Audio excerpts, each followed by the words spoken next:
से जो आज हालत हुई है उससे ध्यान भटकाने के लिए आज मोदी जी प्रकट हुए हैं, क्योंकि नॉन बायोलॉजिकल प्रधानमंत्री साहब आज प्रकट हुए, आए हैं महामानव, प्रकट हुए और भाषण देकर चले गए। कौन बोला भाई बीच में? जानिए, आप बैठिए शांति से, सुनिए जरा, सुनो ना यार, कैलकुलेशन ऐसे आदमी के बीच में बोलते हैं, आप कंट्रोल नहीं कर सकती इनको।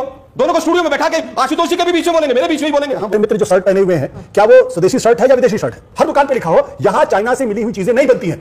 मजा नहीं आ रहा है, हम करते हैं प्रबंध। देखिए, आज ये क्लियर हो गया कि सस्ता हो सकता था सब कुछ, लेकिन मोदी जी ने 11 साल से गब्बर सिंह टैक्स जो लगा रखा था, उस गब्बर सिंह टैक्स के माध्यम से लगभग 100 लाख करोड़ रुपया लूटा, और जो नागरिक लूटो भाव चल रहा था आज वो नागरिक देवो भाव हो गया, क्योंकि बिहार का चुनाव सामने है और ट्रंप ने मुंह पे हमारे नौजवानों की नौकरी के थप्पड़ मारा है। जिस तरह से H1B वीजा के ऊपर के 60 से 70% जो हमारे लोग हैं वहां पर वीजा वाले जो H1B वीजा पर काम कर रहे हैं, लगभग 3.5 लाख वहां पर हमारे लोग जो काम कर रहे हैं नौजवान साथी, आज उनकी नौकरी भी लटक गई और $1,000 से $1 लाख पर चला गया। कि जिस तरह से जो आज हालत हुई है उससे ध्यान भटकाने के लिए आज मोदी जी प्रकट हुए हैं, क्योंकि नॉन बायोलॉजिकल प्रधानमंत्री साहब आज प्रकट हुए।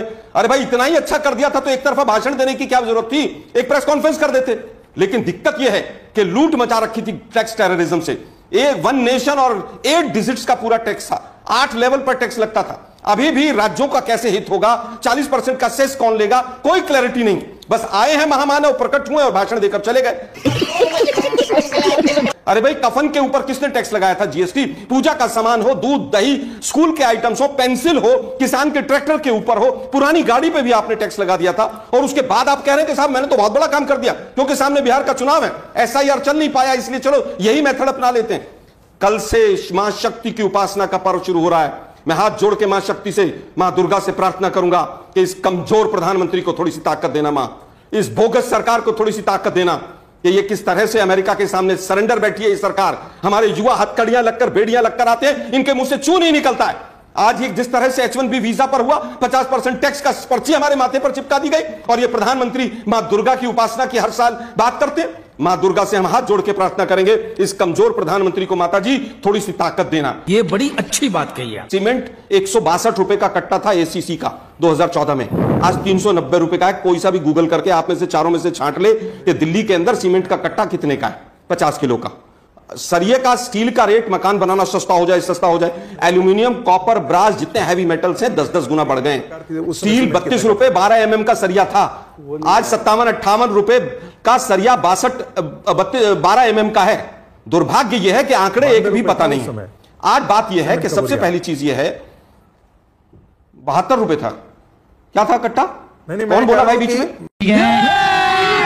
अभी मजा आएगा ना भिड़ो। मैं आपसे सिर्फ एक चीज जानना चाहता हूं, बताइए जरा, कि थोड़ा सा इसका भी अध्ययन कर लेते हैं। कुछ जानिए, आप बैठिए शांति से सुनिए जरा, गजब बेइज्जती है, शांति से सुनिए जरा।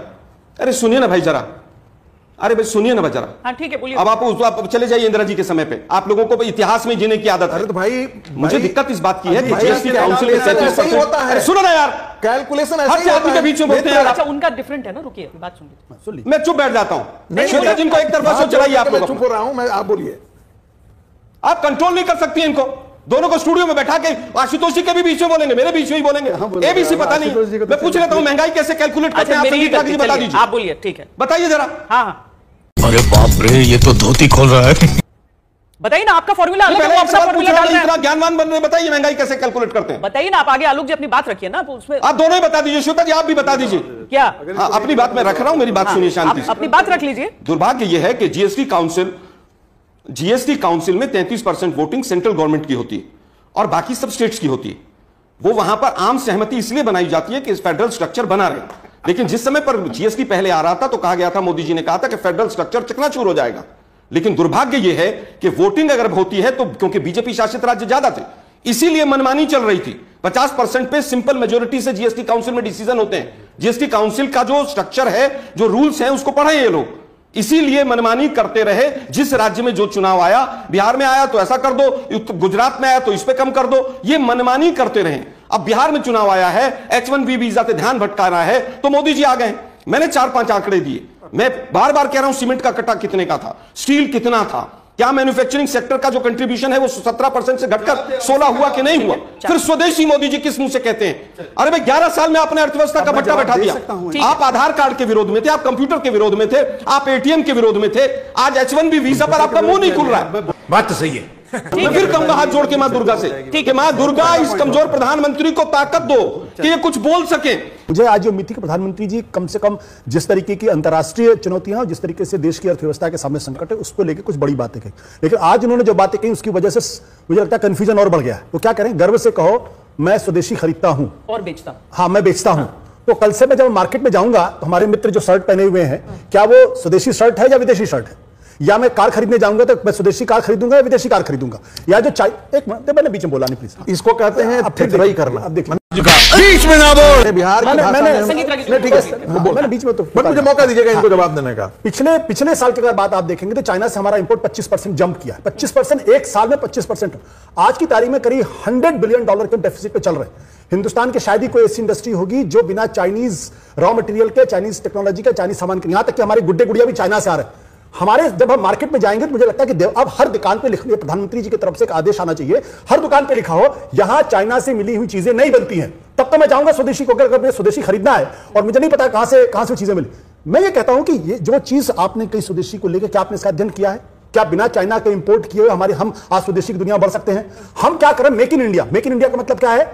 सामान बाहर से आएगा, हम सिर्फ असेंबलिंग करेंगे। हम मेड इन इंडिया की बात क्यों नहीं करते? मेड इन इंडिया का मतलब ये होगा कि आपकी टेक्नोलॉजी अपनी होगी, आपके लोग अपने होंगे, आपकी ब्रांडिंग अपनी होगी और आप उसको बनाएंगे। मेक इन इंडिया का मतलब क्या होगा कि एप्पल का सारा सामान चाइना बनाएगा, आप अपने यहां लाके सिर्फ उसकी असेंबलिंग करें। ये मेक इन इंडिया हो गया। मैं कहता हूं कि हम जिस चीजों के लिए कर रहे हैं, क्या हम उस चुनौती के लिए तैयार हैं?